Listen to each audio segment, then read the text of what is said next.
by default. So now you have to configure user level access in order to read those tables. So now not anybody can just drive by and download the data, which is a great step. That's actually why Microsoft developed a tool recently to go and check to see if your systems are misconfigured. So until recently, Power Apps portal lists had table permissions disabled by default. But since this problem is found, Microsoft has changed the permissions default so that permissions are enabled. So in other words, if a developer wants general access, or wants a user to have general access to data on a portal, the developer has to go out of their way to turn that on. Correct, and that's the best approach.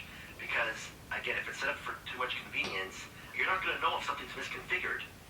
So this way, if it's not working by default, there's some steps in the documentation that tells you how to enable that change.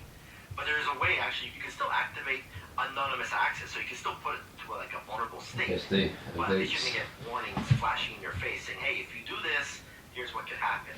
So Microsoft originally said this was the way it was designed to work. Was this a design flaw? Good question. It could be.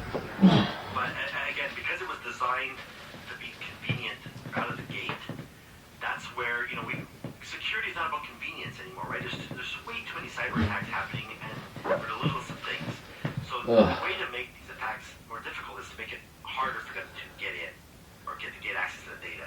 So this was a great step by Microsoft to enable this permission by default now, so that administrators have to go out of their way to enable the permissions.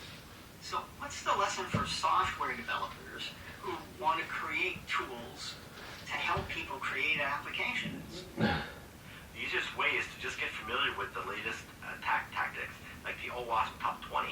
In that guide, it tells you, here's are the most vulnerable misconfiguration flaws that occur and how data breaches are easily done.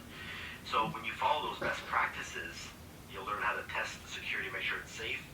That's the only way that we're going to move forward in this, is that we got to educate the developers on how to code with better practices in mind. And what about the lesson for those who are creating applications and websites? What are the lessons to them about security and data access? Again, security is not about convenience. You got to get your sites tested, because remember, as a developer, you only know what you know. And when you hire a cybersecurity expert, they're going to complement your skill set. They're going to see something you missed or didn't think about. And only in tactics we're going to help solve some of these issues.